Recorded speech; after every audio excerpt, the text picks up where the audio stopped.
Hey, what's going on everybody, and welcome back to the Whiskey Cove. And on today's episode, we look at 7 budget bourbons and ask ourselves the question, why do people keep reaching for these? Run the video.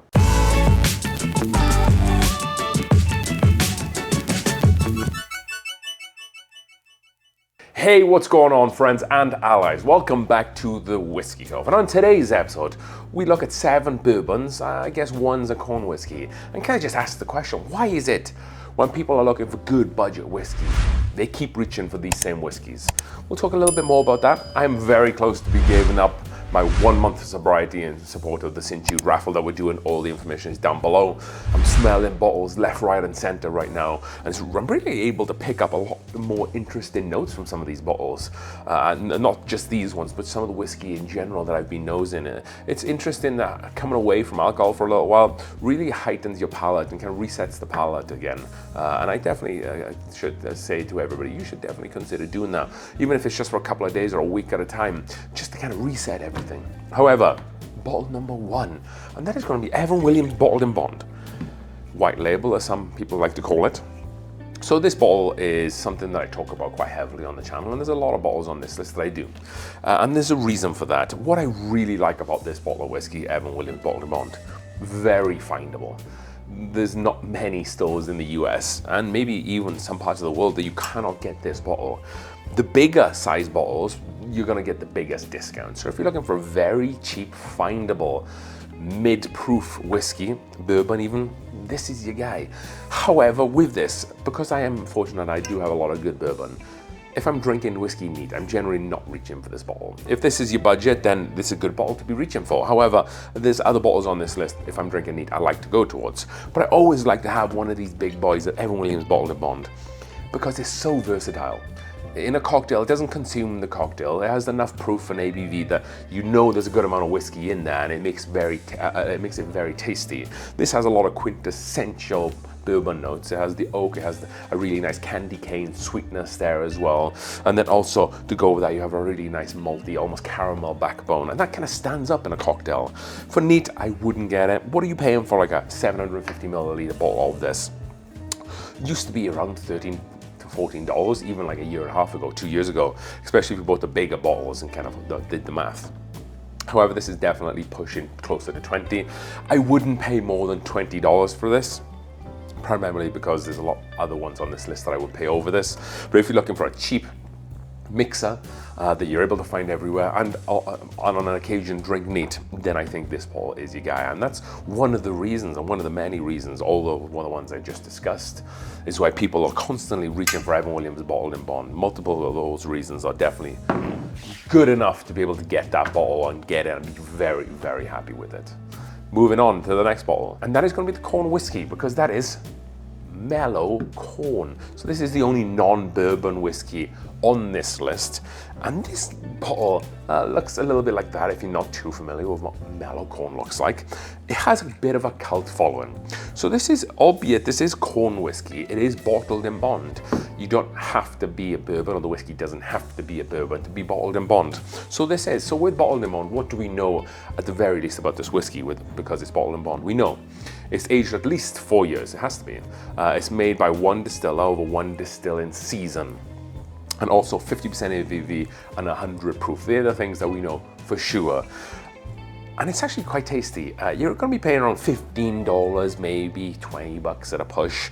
And if you're someone who, when they drink bourbon, you really, really like the sweeter notes, you really like the candied notes, you really like the lighter caramel notes, and you're not really big into the rye spices, the wood presence, this might be a bottle that you like. Corn whiskey is very much amplified the sweetness of bourbon without too much of the wood. This is made by the Havana Hill Distillery, and it goes on to say here, just mellow corn, Kentucky straight corn whiskey, distilled and bottled by the Havana Hill Distillery. And there's not really too much to it than that. It's pretty basic with a nice plastic cap, but it's quite tasty, and people kind of like to keep reaching to it because they know what they're gonna get.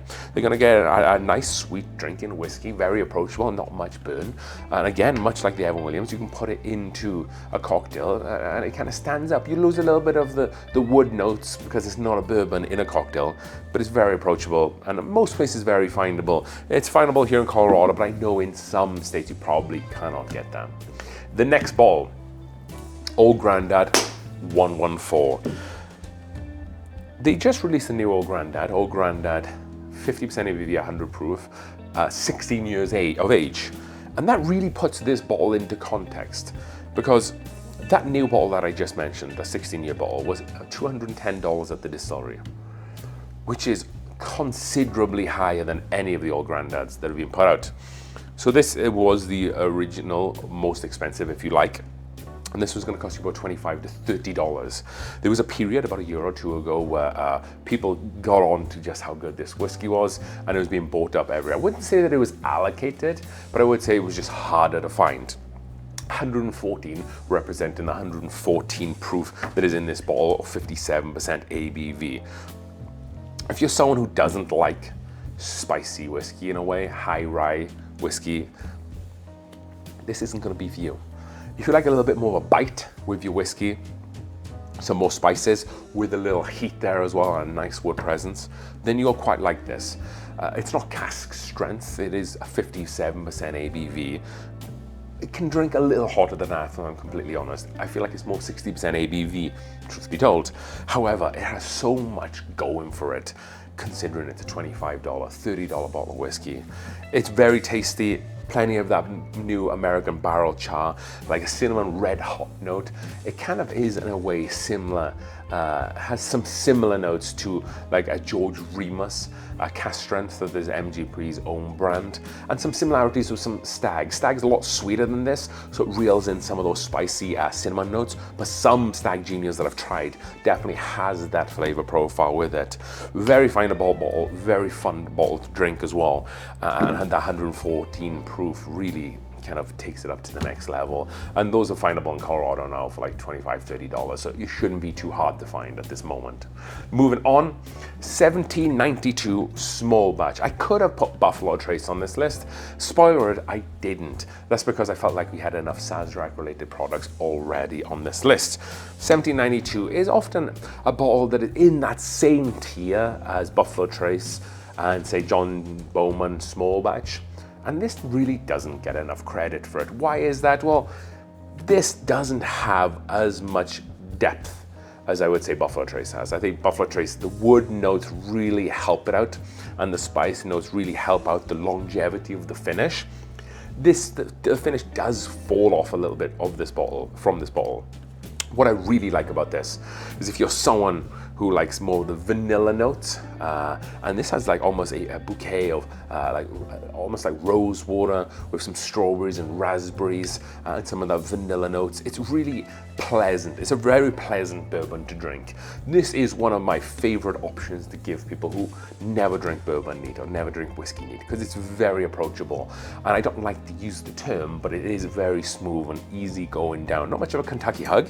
The ABV on this is higher than 40% ABV. It is 46.85%, but it doesn't drink like that. It does almost drink like a 42% ABV or an 84 proof. Very approachable and very fruity, very jammy, very floral. I really like the notes in this. It's a shame for me that the same notes don't transfer over to something like the full proof, the 1792 full proof. I think the 1792 full proof's a little bit too hot, and you lose a lot of that complexity with those floral and fruit notes that you do get in this bottle. You're going to be paying closer to $30, maybe around $25 for this. It's a cool looking bottle as well. And if you can find and you want to go a couple of steps ahead of this one, get the 1792 12 year. That's going to cost you around somewhere between, it varies, but to somewhere between $60 and $90 if you can find it. And that's like this on steroids with the extra age that doesn't make the finish fall off, which is why I really like that bottle. However, this is a great budget bottle that I feel doesn't necessarily get as much respect, but people who know whiskey and who know if they're looking for something more fruitier, more pleasant, more easier, then they'll reach for this one, 1792 small batch. Next up, and we have Wild Turkey 101. So nearly every YouTube channel who talk about bourbon has at some point talked about this bottle. And there's a good reason for that, because it stands up to the test of time. This bottle has been around for a long time now, with that 50.5% ABV and 101 proof. You get that wild turkey flavor profile with this bottle that we don't have on any of the other bottles on this list. It kind of takes you on a little bit of a different direction. When people taste this bottle and it tastes similar products from wild turkey, they say that it has maybe a wild turkey funk. So what is the wild turkey funk? So for me personally, I feel like it has more of that rye spice, bacon spices to it, almost like a little bit of the cinnamon that we got from the 114. I feel like Jim Beam's profile is probably the closest to wild turkey. So if you're someone who likes Jim Beam, then you'll like wild turkey. I feel like wild turkey feels like it has a little bit more age as well, and they generally proof up their products at a higher level of ABV and proof. Like I said, 101 proof, much like the Evan Williams. You can use this in a cocktail, but unlike the Evan Williams, you are perfectly fine with sipping on this one on Monday night or Friday night or any given time of the year. I said in a recent video that I'm not going to be buying this bottle anymore, but that's only because of me personally. I've been introduced to another bottle, which I'll quickly go over that. Is the Wild Turkey 101 8-year.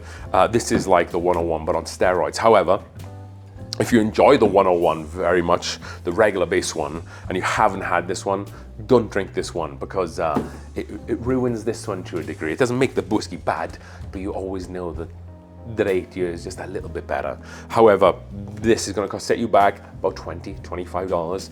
If you're a member of Sam's Club, they often have them at Sam's Clubs for like $17, which is just outrageous. And just a really great bottle for sipping, great whiskey to put on ice, great whiskey to put on a cocktail, just super versatile. Moving on, and we have, of course, one of my favorite bottles on this list, whether that be the Brown-Forman version or the Sazerac Early Times Bottled in Bond.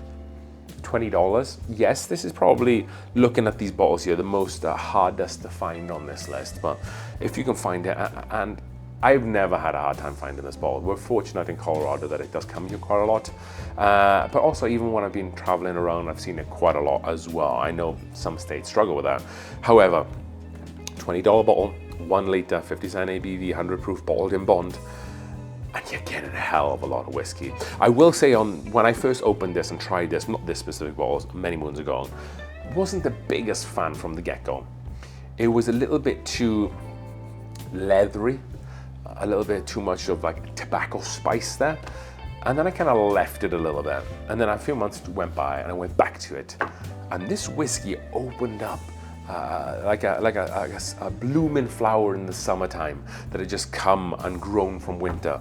It really did take on a much more of a raspberry, strawberry, jammy note to it that really helped with the tobacco spice. So it rounded out some of the smoky, almost tobacco notes, and then it added some of that beautiful strawberry compote sweetness.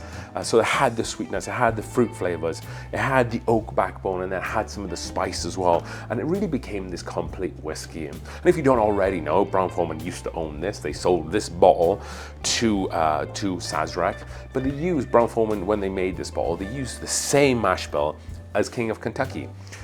You could argue this might be a little bit of a reach, that they go into the warehouses, they go to these barrels, maybe the ones that have been there for quite a while, and they find the honey barrels and they call them the King of Kentucky. It's the same mash bill by the same distiller, so it's the same use, just maybe aged differently and in different locations around the warehouse. Such a great deal. I can't get enough of the Early Times Bottled in Bond. One of my probably my favorite budget bourbon, without shadow of a doubt. Such a great bottle.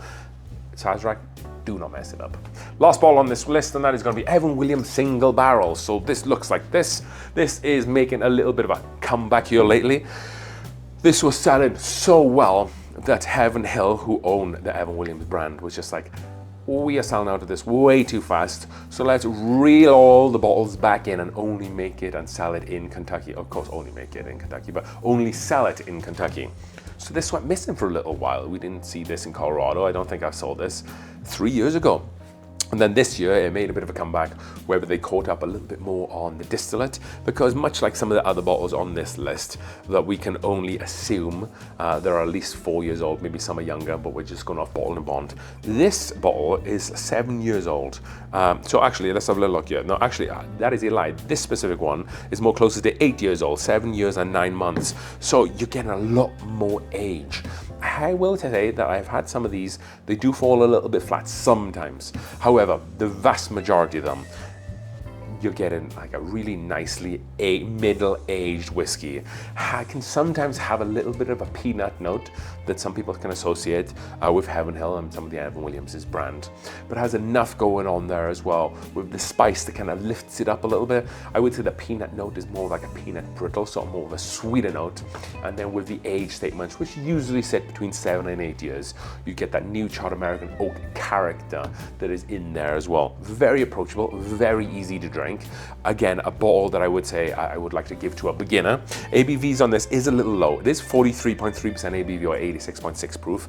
I wish it was at least 45%. That would be my only qualm with this bottle.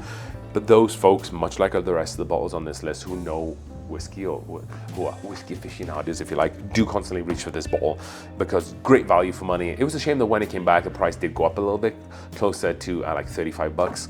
It should still be around $27 in my opinion. However, if you can get it, pay around $30 for it, maybe stretch to 35 if you hadn't had it before, because at the end of the day, it still has that 7-year age statement with it. So with that being said, that is the last bottle on this list. I'm running down the calendar, running down the days when I can enjoy a few more sips. Join us for the live stream, November 22nd. It is 7 p.m. Mountain Time. We are giving away some free awesome samples. You don't have to buy a ticket for the lottery. You can just come and hang out and enter that as the night goes along. We're talking George D. Stagg, we're talking Doc Swinson's 15 years, Elijah Craig, single barrel. We're talking a bunch of really great stuff, so you definitely want to be a part of that. Check all of the information down below in the description there as we drink through the world's whiskies one glass at a time. Thank you for joining us. Goodbye.